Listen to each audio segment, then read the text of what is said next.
Everybody, welcome tonight. I really appreciate that you could make it on a Tuesday night. My name is Jason Schrimmel. I work in the Athlete Leadership Department at Special Olympics Maryland.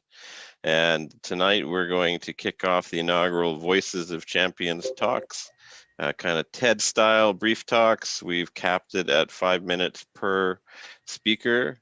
We have 8 athletes from around the country joining us, so we're really thrilled to have them, and we're thrilled to have you here tonight and joining us. So, in the importance of these talks, or maybe to give you a little bit of background, in Maryland we started these talks to keep our skills in practice. So while we're waiting for things to resume in whatever stage as we get closer and closer to sports, it is important that athlete leaders continue to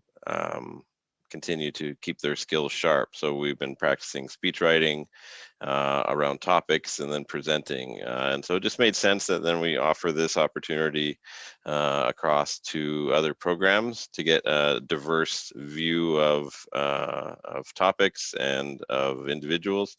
And so that's how we got here at this moment. And so rather than take up a lot of time listening to me, I know you're here to listen to our speakers. So first off, I'd like to present Jordan Schubert. Jordan is 27 years old, has been participating in Special Olympics for over 15 years. His 2 main sports are basketball and floor hockey, but he has also previously participated in softball and soccer. He has won more than 60 medals in all 4 sports.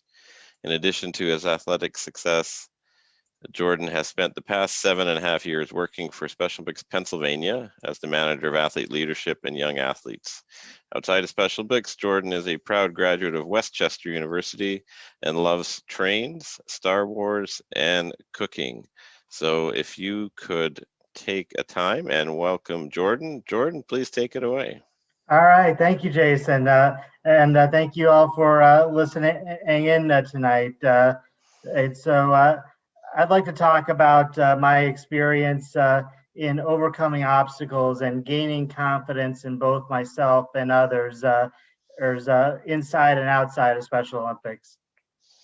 Being on the high end of the autism spectrum, I've heard people question if I should be allowed to participate in Special Olympics. Since I was always in general education classes in school, I didn't tell too many people that I participated in Special Olympics. Having grown up in a Chicago suburb, I used to always tell people that I played on a travel basketball team in the city. In some ways, telling people I participated in Special Olympics was like telling them I had a disease.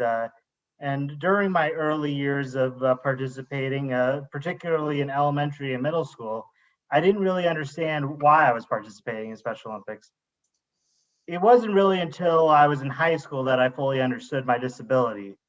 And after spending most of my early years in Special Olympics participating through an independent agency, I then decided to join my high school's program. I went to Neuqua Valley High School in Naperville, Illinois, which is about an hour west of Chicago.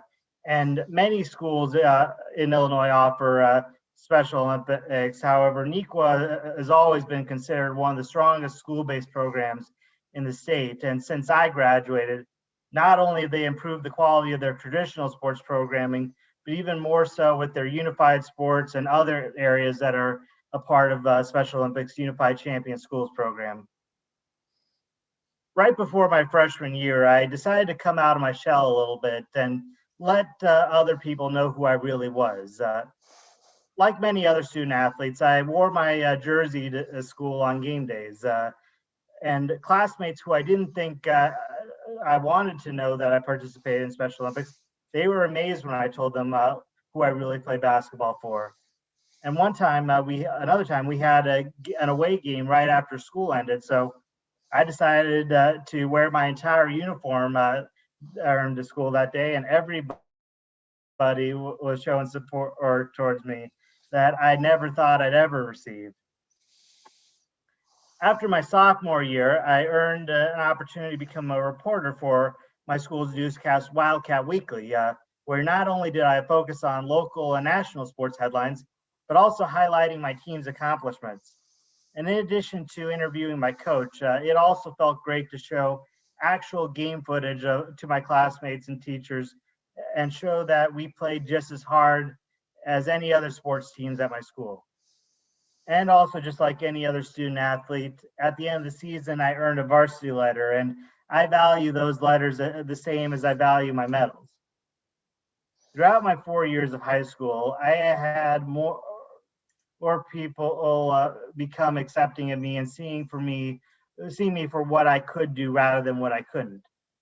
I was also interviewed by another talented athlete leader in Illinois on one of his first podcasts called the Special Chronicles. I don't want to give away too much about him since I think he might be talking later on. And then I was also featured in the front page of one of the local newspapers. When I graduated from high school, I had no problem then telling anybody that I participated in Special Olympics. And so eventually I moved to Pennsylvania, and not only did I continue participating in Special Olympics, I also decided to make it my full-time career when I was hired by Special Olympics Pennsylvania. And everywhere I go, I'm proud to show off that I participate in Special Olympics, especially with my current basketball team. After a tournament, we'd always go out for pizza, and my teammates and I would proudly show our medals at the restaurant. As a competitor in Special Olympics, I've won over 60 medals in 4 different sports, most of them coming in basketball. But something I'm even more proud of is having also trained hundreds of my peers to take on greater leadership roles within the organization. And I'm also slowly developing opportunities for the next generation of great Special Olympics athletes to get started at a very early age through our Young Athletes program. Every day, the stigma of people with intellectual disabilities not being able to do normal things is slowly fading away. And no athlete should ever have to question if they belong in Special Olympics. Instead, they should be asking, how can Special Olympics motivate them to become a champion in the real world? I graduated from high school and college with a 3-point GPA with very little support. And as Jason said, I've been employed by Special Olympics Pennsylvania for 7.5 years, and I've been working in total for almost 9.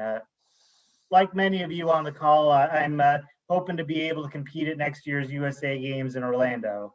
However, even if I never make it to USA or World Games, knowing the impact I'm making on athletes of all ages and abilities throughout PA and from what I could tell, maybe even beyond, that's the biggest victory of all.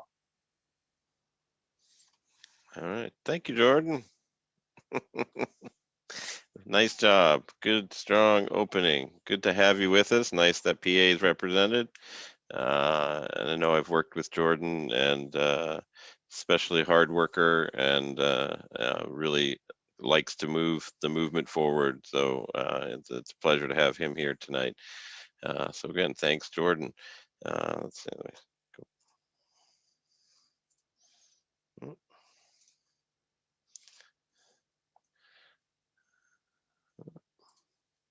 All right, so next up.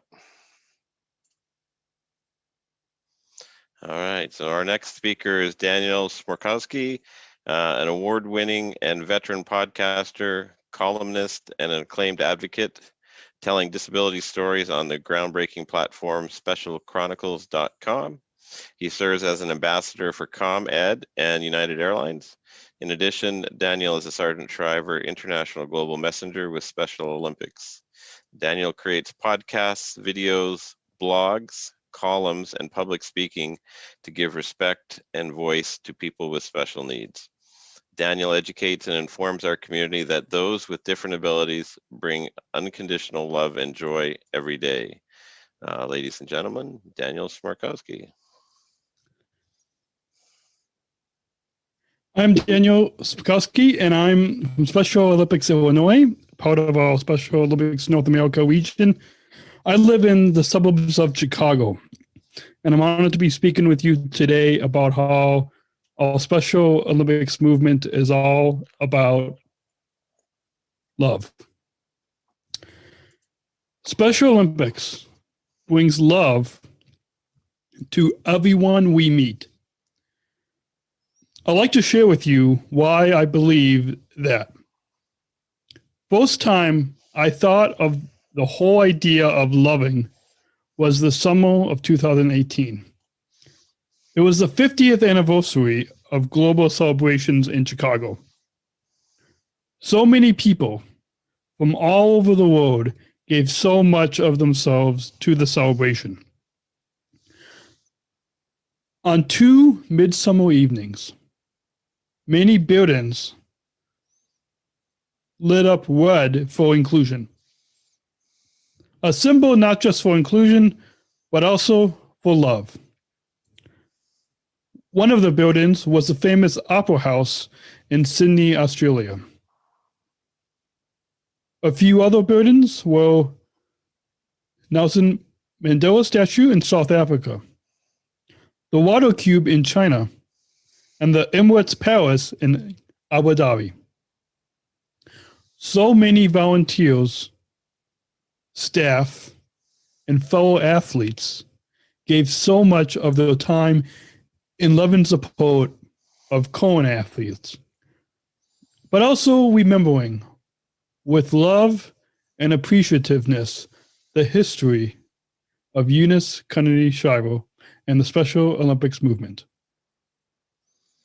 One example I myself witnessed was a young woman with Down syndrome from Panama. She and I were talking on the bus. She was putting in a lot of effort to speak English, even though Spanish was her first language. For this 50th celebration, she came all the way from Panama. This showed the unconditional love that Special Olympics community all over the world brings to the movement. Countries come together for love or for war. But hate can be met by love.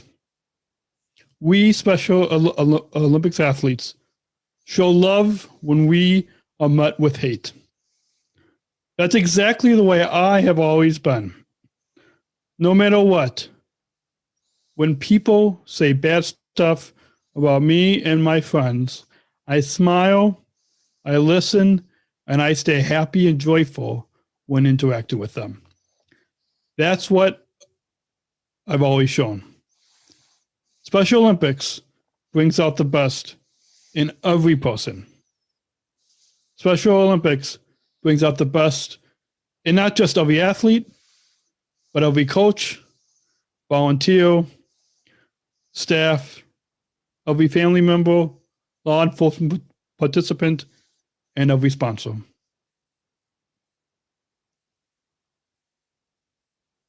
As my mom likes to say, if all the world were like Special Olympics, then there would be no wars. Thank you. Thank you, Daniel. Excellent. Really appreciate your time. Nice worldview of Special Olympics. Love replaces hate. I think that's a great sentiment these days. Appreciate you sharing that. Yeah. All right. So let us go to our next speaker.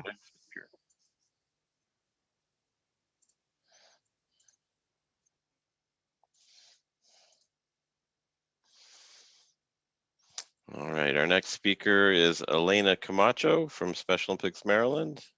Elaina shared with me that Special Olympics Maryland to me is a family. I compete in swimming, snowshoe, golf, soccer, bowling, and basketball. I love inspiring my fellow athletes to make their goals and dreams a reality. I'm the first woman LETR liaison for SOMD Athlete Ambassador. And my goal is to become a Sergeant Shriver Global Messenger. Well, Elaina, you are amongst some of them tonight. So let me hand this over to you, everybody. Elaina Camacho. Thank you, Jason. When the COVID-19 pandemic first hit, did you question yourselves? How will I adjust and adapt every aspect of my life? Hello, my name is Elaina Camacho. I am a Special Olympics athlete from Anne Arundel County, and I'm currently participating in soccer and golf.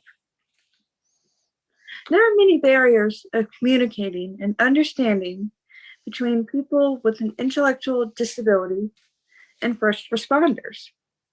How will we work together to better communicate and understanding between people with intellectual and cognitive disabilities and members of law enforcement and emergency medical services? Since the fall of 2018, I've been working with Loyola University Howard Campus, Best Buddies Maryland, the Maryland Department of Disabilities, and the Ethan Thaler Alliance as a self-educated ambassador. This program consists of myself and 12 fellow participants, each of us of varying IDDs and communication abilities. We participate in a variety of role-playing scenarios to give police officers and EMS members an idea of what to expect and the proper techniques of when responding to a 911 call involving an individual or a group of people with an intellectual disability. These scenarios include a missing group home resident, a stolen wallet, self-harm or harm to another, and being home alone and experiencing severe pain. Since the outbreak of COVID-19, we found ourselves asking, how will we persevere with these training scenarios? The answer is we transitioned from in-person training to virtual trainings on Zoom.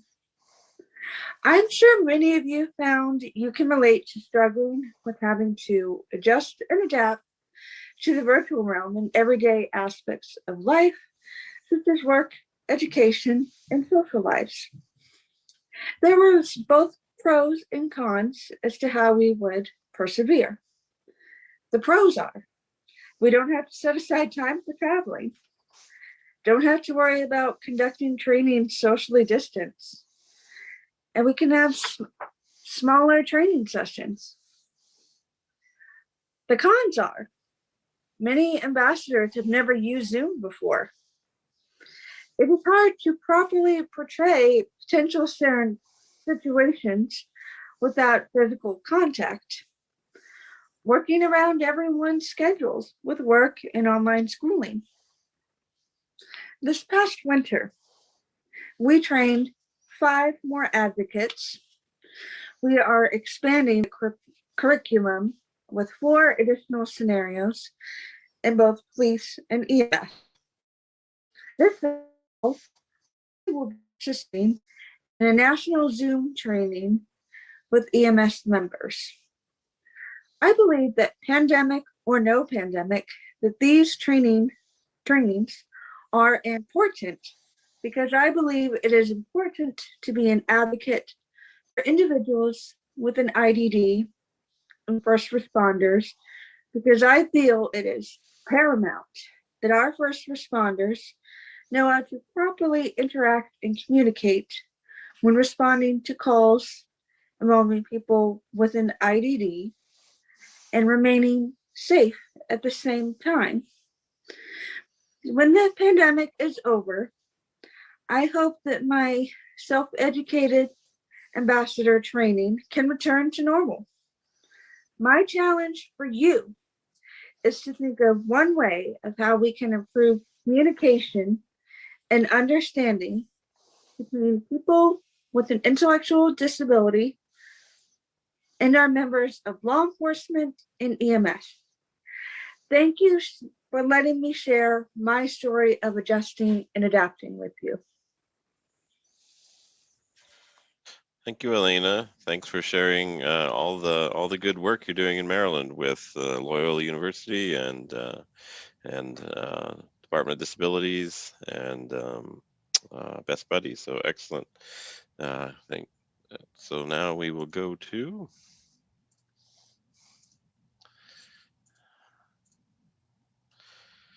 All right, so up next is Bruce Clarke. Bruce is an athlete leadership coordinator with Special Olympics Texas, where he has worked for 16 months. Prior to moving to Austin, Texas, Bruce worked with Special Olympics Arizona for 6.5 years in the same role. In addition to working for Special Olympics, he is an athlete as well as he has played basketball for the past 5 years and participated in bocce and softball in Arizona and is looking forward to playing softball in Texas this fall. Bruce has also sat on the United States Athlete Input Council for the last 5 years and is now the vice chair of the athlete committee under Ken Melvin, who is the chair. The USAIC is responsible for bringing the voice of the athletes to Special Olympics International and Special Olympics North America. Bruce is an at-large member of this group, and they meet via conference call once every month and usually have one in-person meeting every year. In his free time, Bruce enjoys watching sports and cheering for his hometown baseball team, the Arizona Diamondbacks, and is a lifelong Green Bay Packers fan. Everybody, I present to you Bruce Clarke. Good evening, everyone. My name is Bruce Clarke, and I am currently an athlete and staff member with Special Olympics Texas. I am in charge of all of our athlete leadership initiatives throughout the state of Texas. Before I moved out to Texas in January of 2019, I was employed by Special Olympics Arizona for 6.5 years. I was also an athlete there for 4 of those 6.5 years. In Arizona, I participated in bocce, basketball, volleyball, and softball. So far in Texas, I have only played basketball, but I am looking forward to playing a new sport here in Texas, soccer, once we open back up again. This evening, I would like to talk with you briefly about 2 topics that are very important to me, and then I think are also very important to other Special Olympics athletes across the world. My first topic is the value of employment or being in the workforce as a Special Olympics athlete. I think if you ask people around the world if they felt like a Special Olympics athlete or any person with developmental or physical challenges could work a 40-hour week job, I believe that probably more than 50% of the time, the answer you would get is no. Special Olympics athletes cannot work a 40-hour-a-week job, say those 50% of people. They just don't have the mental or physical capacity to work that many hours in a week, or even hold sustainable employment for that matter. Our Special Olympics athletes' abilities on and off the playing field have been doubted by the quote-unquote normal people of this world their entire lives. Our athletes have always had to prove themselves, and that is only magnified when our athletes grow up and enter the workforce. I have worked for Special Olympics for 8.5 years, and several of our other presenters tonight are also employed by their state Special Olympics programs as well. I am here to tell you tonight that our athletes can do anything that they put their minds to, and that includes holding a 40-plus hour a week job. They just need to be placed in the right place of employment and given the right tools and sometimes accommodations to be successful. What I can tell you about every single Special Olympics athlete I have ever met is that they put their whole heart and soul and every ounce of energy into being successful at anything that they do, that is on or off the playing field.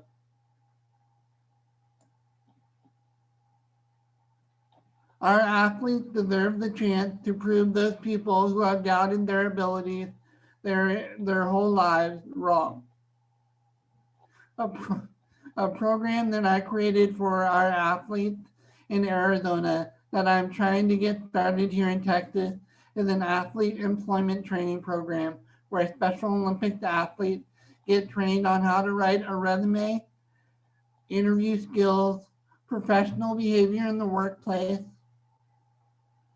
social media in the workplace, and chain of command in the workplace.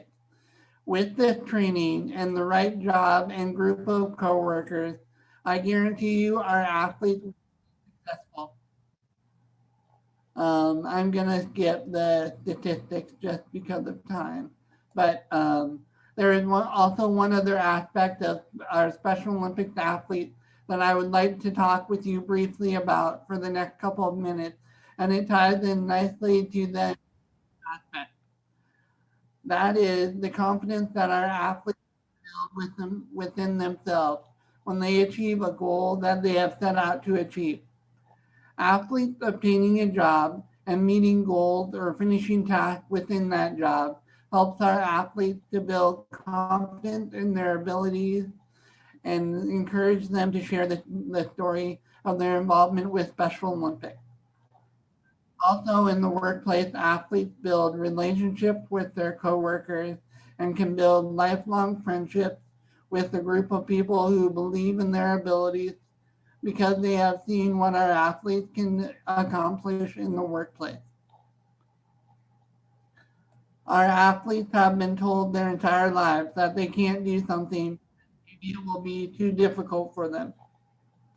Obtaining a job and accomplishing tasks and meeting goals on that job helps to build the confidence of our athletes. In conclusion, I want to encourage all of us involved in Special Olympics activities, whether you're a staff member, an athlete, a volunteer, whatever role you play within Special Olympics, to always push our athletes towards greatness and never try to hold them back from attaining that greatness. I truly believe that Special Olympics athletes have the power to change the world that we live in for the better. Our athletes can change the world that we live in by just bringing their positive attitude and showing the world the resilience to never give up that we see every time they step on the playing field or even overcome an obstacle in life.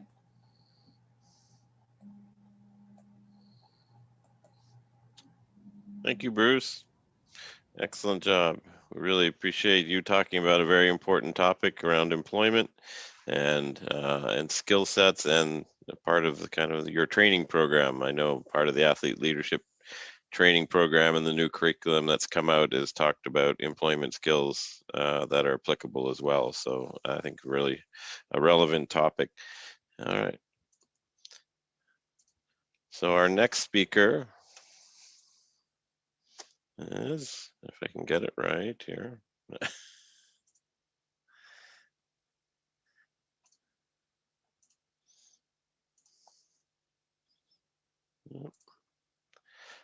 All right, our next speaker is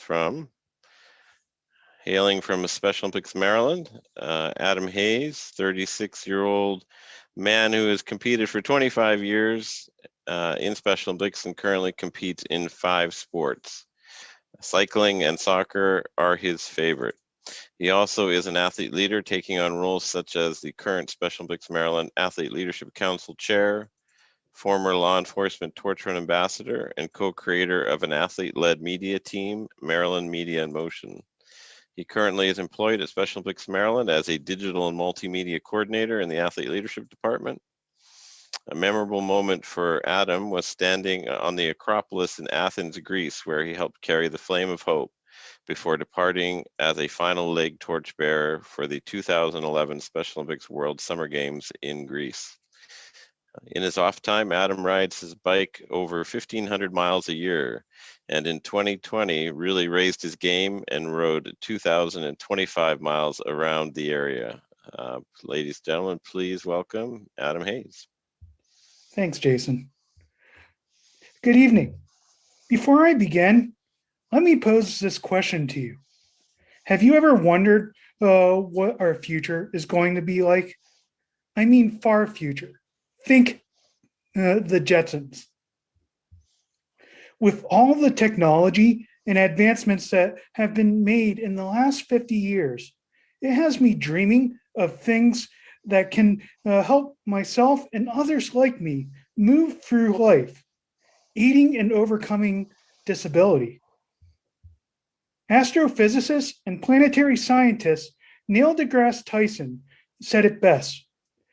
Dreams about the future are always filled with gadgets. Here are some ideas I think would help people with intellectual disabilities strive like me if we had these items in the future. Let's start out with something simple. This is a cool idea I got from the popular movie trilogy, Back to the Future. I have two extremely different sized feet, 14 on the left and 11 on the right. It makes it really difficult to find shoes. So this is where I thought, how about a shoe that will automatically fit your foot as soon as you put it on? It would eliminate the need to, one, tie your shoes, and two, find a shoe that fits your feet. Speaking of feet, rather than walking, how about getting around town or traveling to a faraway job? Transportation is extremely tough for a lot of people with intellectual disabilities. For some, they may not have access to a car. Relying on public transportation or other family and friends to get around. I live 60 miles away from my job and usually need help from people I know to get me back and forth because I can't drive on the highways. So this is where I thought, ever wish you could instantly get from place to place, no car needed? Maybe a teleport device, one like you see in Star Trek. It might tingle, but it would be a really cool way that would help get to a job, get groceries, visit family and friends, and much more. Speaking of groceries, cooking can be a challenge for anyone.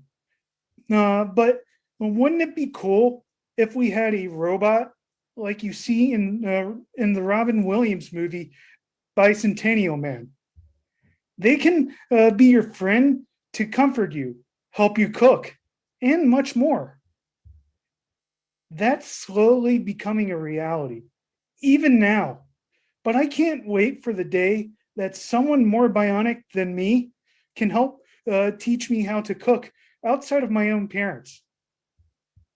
Speaking of bionic, did you know I could pass as a $6 million man? Sometimes even more than that.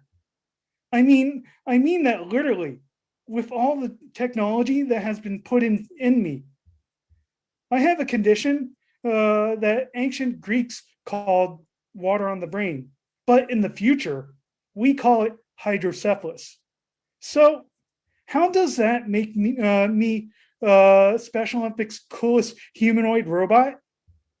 I have 3 shunts in my body, tubing draining the fluid from my brain to my stomach, averaging 45 feet between all the tubing in me.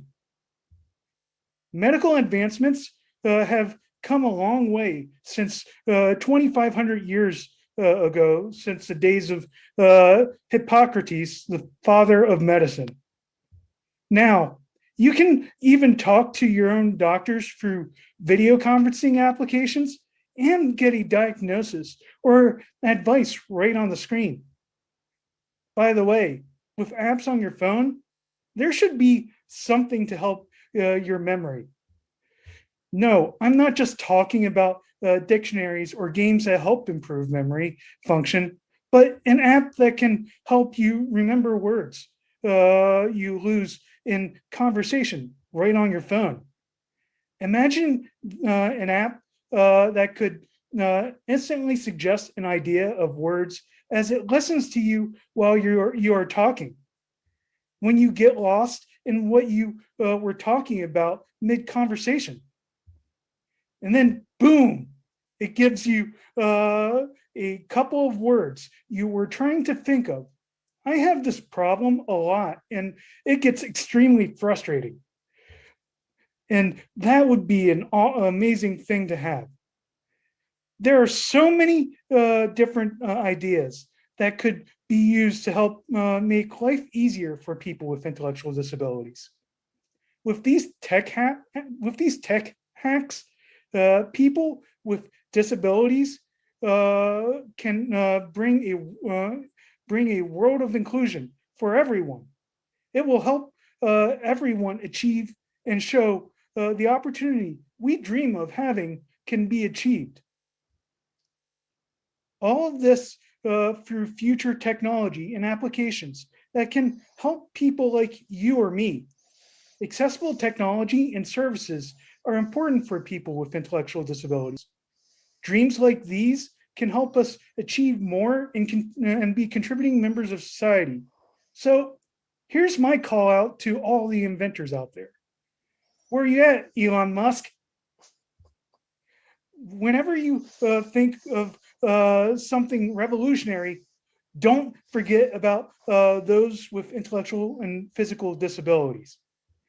When you include us in your thinking, you are making a world where opportunity is not limited by disability, where everyone is together in this inclusion revolution, where no one is left behind just because of who they are, where life hacks are used to move us in the future of greatness together.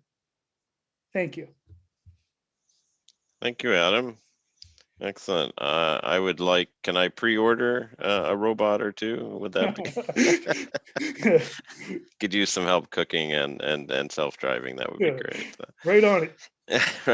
So, thank you, Adam, for that glimpse into the future.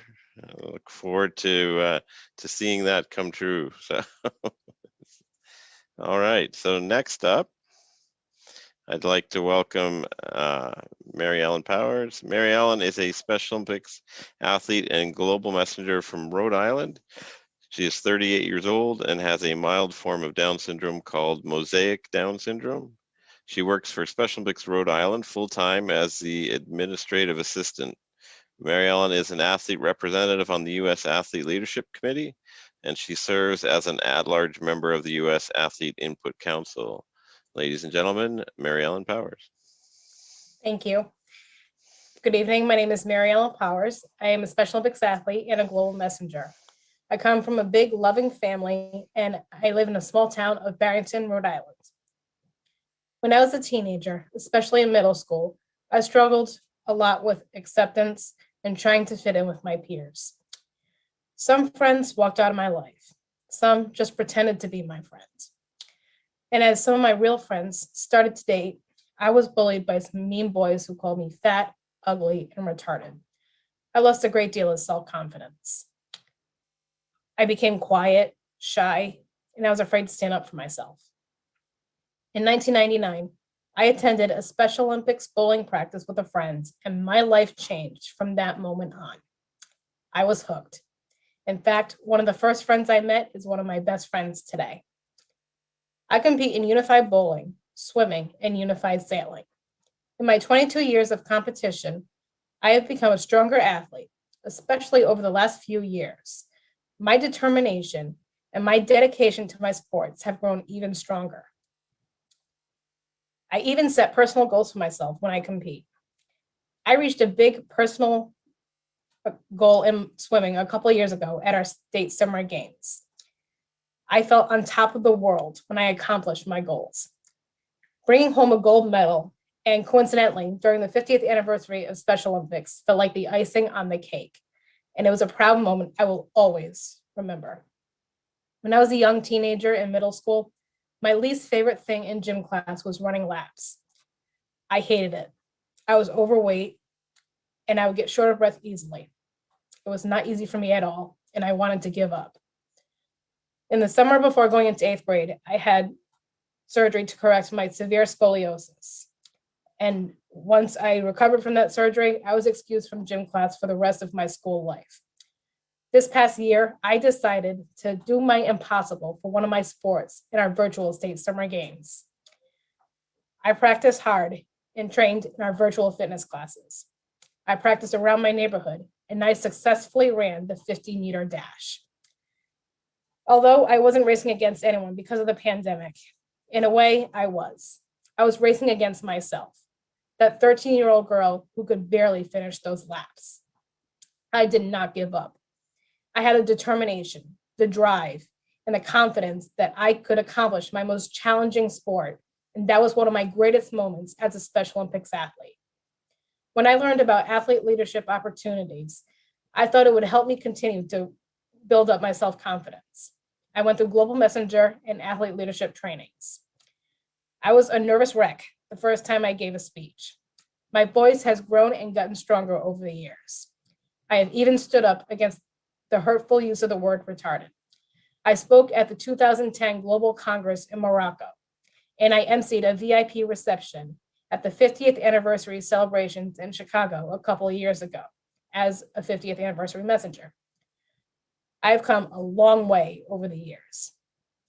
I have served on local committees for Special Olympics Rhode Island as an athlete representative. I am an athlete representative on the Special Olympics North America Athlete Leadership Committee, and I'm an at-large member of the United States Athlete Input Council. I feel my experiences in athlete leadership have also helped me work towards my dream job. I am currently living that dream, working full-time for Special Olympics Rhode Island as the administrative assistant. I'm a co-host on Special Olympics Rhode Island magazine, which is a television show that's made up of Special Olympics Rhode Island athletes.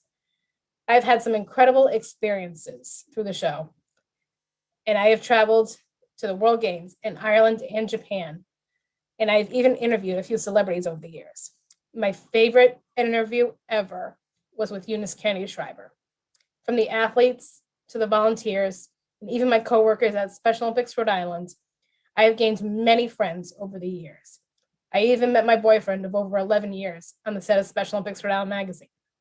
I've overcome so many obstacles in my life. There are no words to describe how thankful I am for what Special Olympics has done for me and how it has affected my life. Thank you. Thank you, Mary Ellen. That's a great story. Just what a journey to where you are now, and I know how generous you were with your time and your talents when Adam and I were with you in Ireland, and you shared all your secrets to being in the media. We really appreciated that. So thank you for everything. Thank you.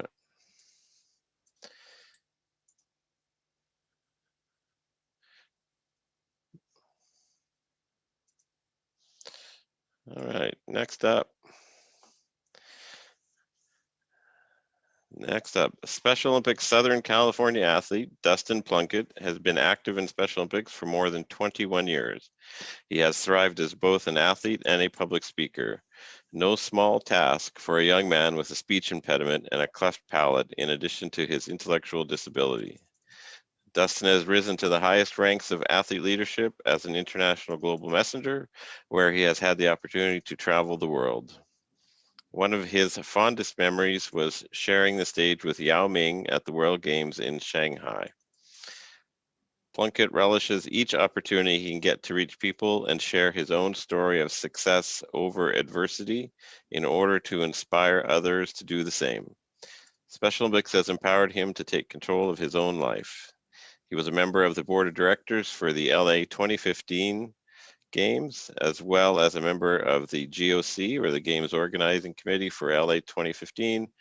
During the 2015 and 2017 World Games, he served as an ESPN analyst, calling the parade of athletes live on ESPN during the opening ceremonies.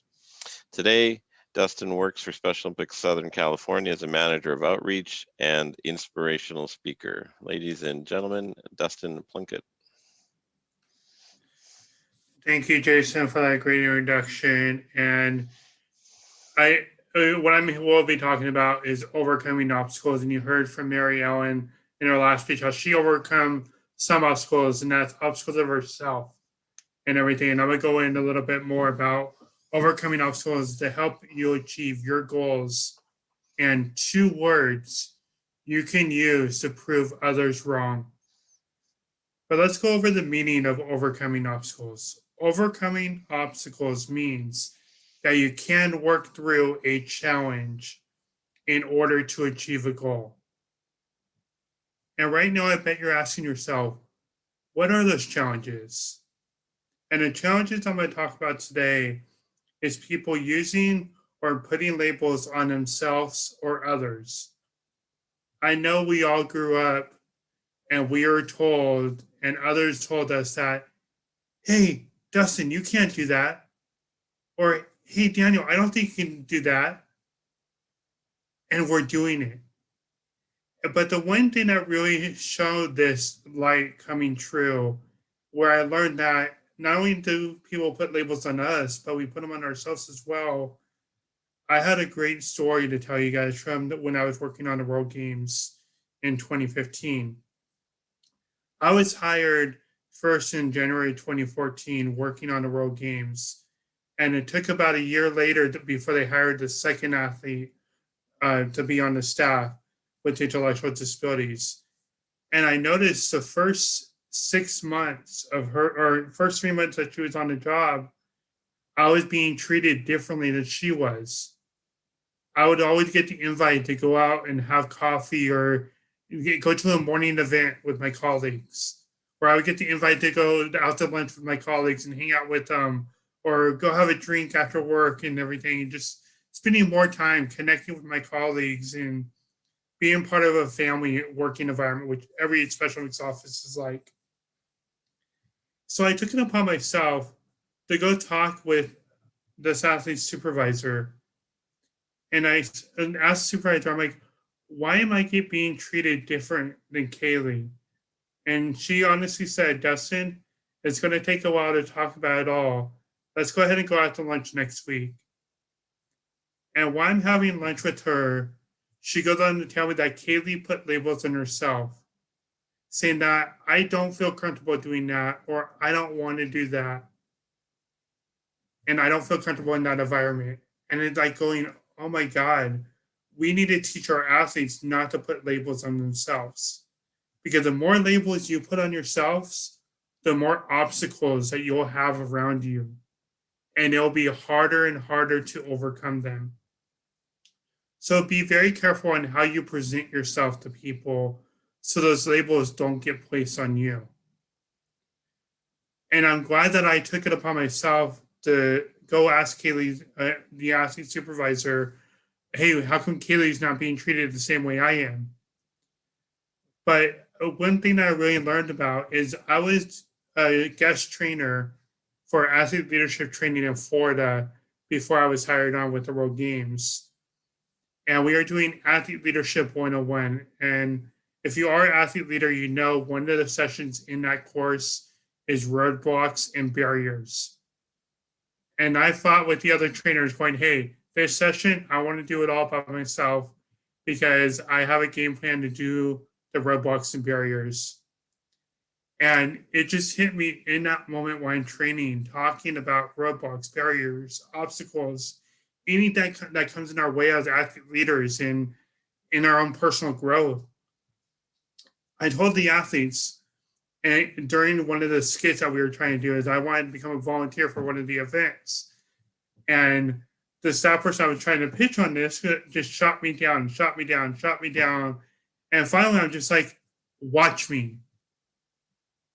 And right when I said those words, I'm just like, there's the answer for every single athlete. If we're facing obstacles, if we're facing labels, if we're facing whatever it is from achieving our goal, let these 2 words be the 2 words that you take away from the speech. Watch me.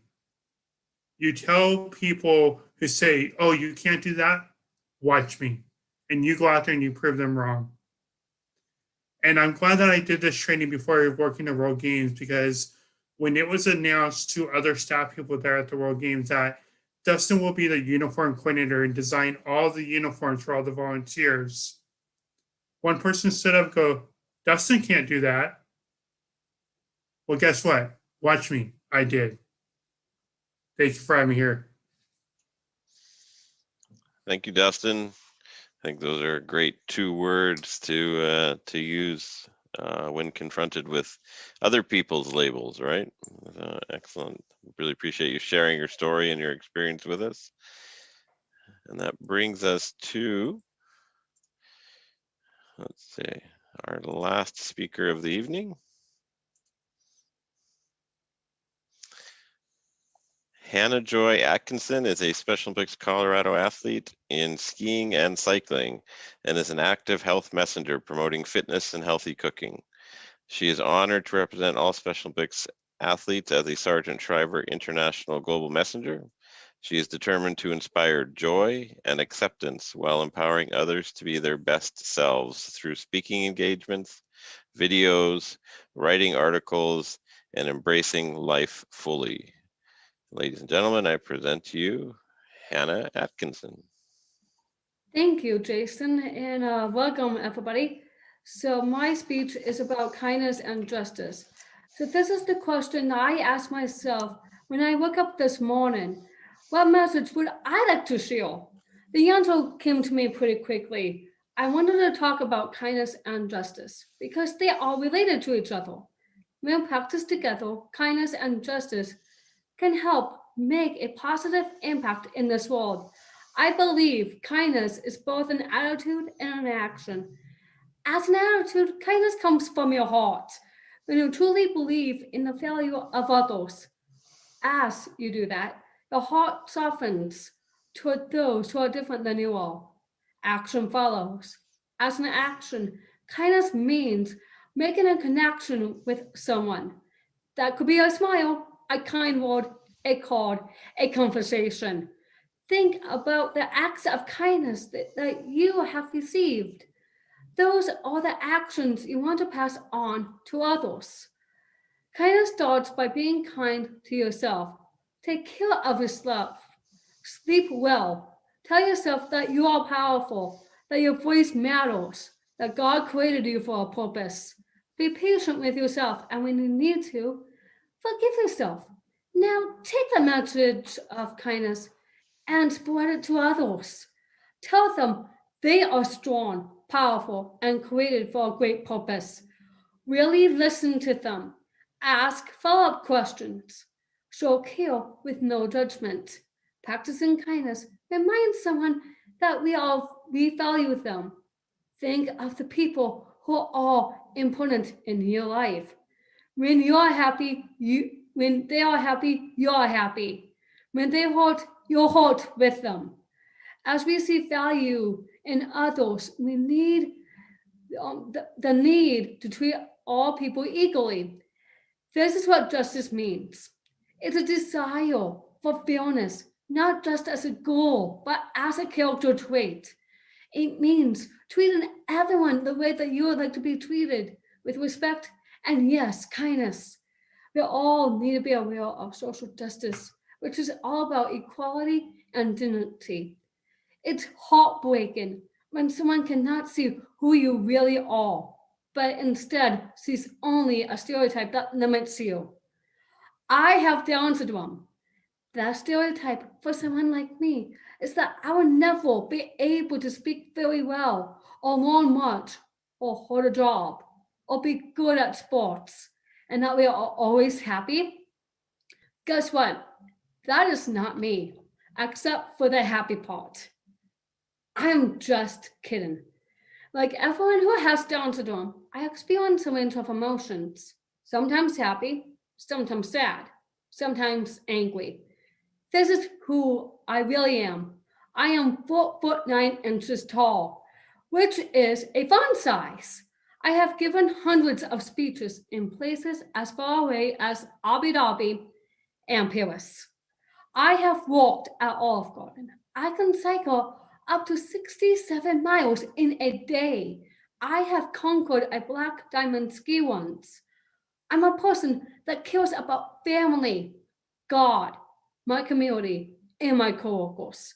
I care about bringing everyone together, and I care about Special Olympics. In 190 nations around the world, every athlete has a chance to be included to pursue their dreams.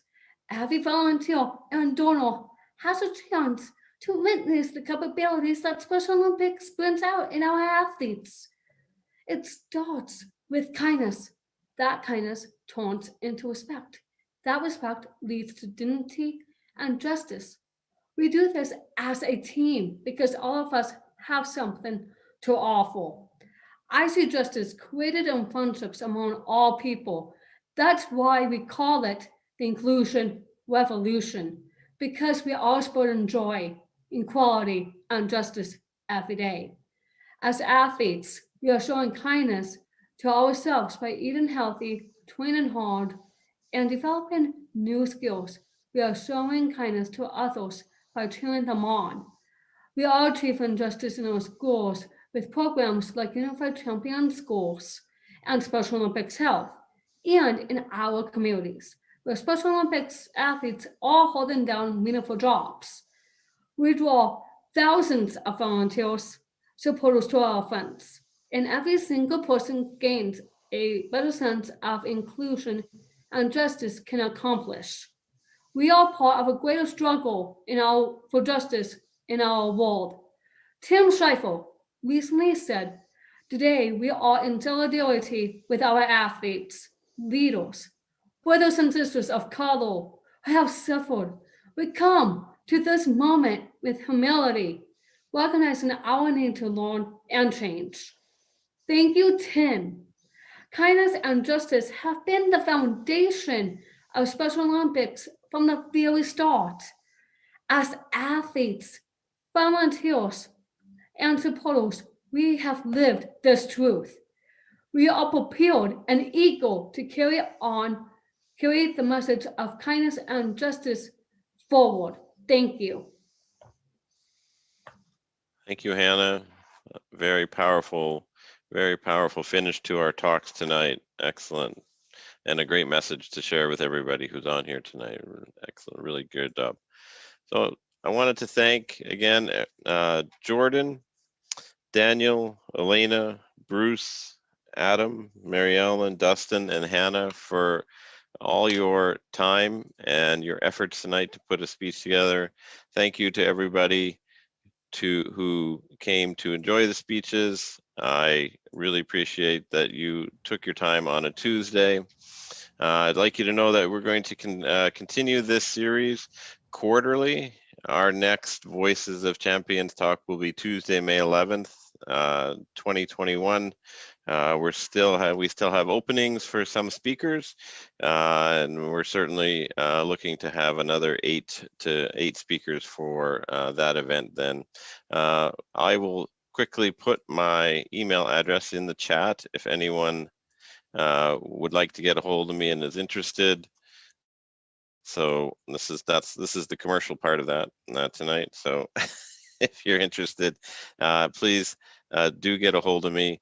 I would love to hear from you, and thank you again to all the Special Olympics programs and the great training programs that Special Olympics has put together that brought everybody to this point. And we will see you all in May. Thank you, and thank you for listening to here you go. Thank you for listening to the first ever Voices of Champions talks. This was originally recorded on the 16th of February 2021. And this Voices of Champions talks for February 2021 was rebroadcasted on specialchronicles.com. And again, if you are a Special Olympics athlete leader who is interested in speaking at an upcoming Voices of Champions talks. The next one will be in May 2021. You can send an email to Jason Shimo, VP Athlete Leadership at Special Olympics Maryland. His email is in the description below. So if you listen on Apple Podcasts, watch it on YouTube, or just on specialchronicles.com/podcasts full 412. His email will be in the description below of this podcast or this live video stream. And once again, specialchronicles.com is where you can go to follow this network, the Special Chronicles Network, on Facebook, Instagram, Twitter, YouTube, Vimeo, Spotify, Apple Podcasts. Subscribe to us wherever you get to podcasts. And remember to rate, review, follow us, subscribe to our newsletter, subscribe to Daniel's SSIGM channel. All that can be found on specialchronicles.com. And with that, we're going to go ahead and conclude with how you can support this platform, this network on specialchronicles.com, and hear a few messages from our partner, ComEd, and a few PSAs. So we'll be back. You are listening to the Special Chronicles Show on specialchronicles.com. This has been a rebroadcast of the first ever Voices of Champions talks. And we'll be right back with a quick message from our supporters. Support for Special Chronicles comes from listeners like you. As an independent public media podcast, Special Chronicles will always be there for you. Now we're asking you to be there for us. As a nonprofit independent media organization, we can only make programs like Special Chronicles with listener support. Our programs provide weekly, candid, honest, and inspiring conversations about the people with disabilities community that creates awareness, support, and advocacy within each week's episode. Listeners tell us our shows are an enjoyable and necessary podcast for the intellectual and developmental disability community and everyone else who is able to listen to stories about life from a different angle. Please, if you and your family love our weekly podcast, make a one-time, monthly, or annual gift of thanks today. Support this podcast at specialchronicles.com/give. That's specialchronicles.com/give. Support for Special Chronicles comes from ComEd. Special Chronicles is proud to partner with the ComEd Energy Force Ambassador Program. The Energy Force is the country's first energy efficiency education program designed for and taught by people with disabilities. ComEd is powering lives and really is powering us here at Special Chronicles to keep the lights on and our technology is powered on. As ComEd powers the lives of us, they're literally giving a voice to people with special needs. We thank ComEd for the generous support of our mission at Special Chronicles. Learn more at specialchronicles.com/ComEd. That's specialchronicles.com/ComEd. Hi, my name is Lisa Noble, and I'm a ComEd Energy Force Ambassador and an athlete with Special Olympics Illinois. Hi, my name is Daniel Smrokowski, and I also am a ComEd Energy Force Ambassador and founder of a company called Special Chronicles. The ComEd Energy Force program is a program that hires people with disabilities to teach the public how to save energy and money. It's the country's first energy efficiency program of its kind. Saving energy is especially important while everyone is at home due to COVID-19. We're using more electricity than ever before. Just think about how many more times you are opening the refrigerator door these days. And while the economy is stressed, it's more critical than ever to save money where we can. Following these tips can save energy and money in this time of COVID-19. Wash your clothes in cold water and use the dryer sparingly. Your dryer can take up to 7 times more energy than the washer. Turn off and unplug any electrical devices or power strips you are not using. Electrical devices can continue to zap power even when turned off if they're still plugged in. We call them vampire devices. Use LED bulbs.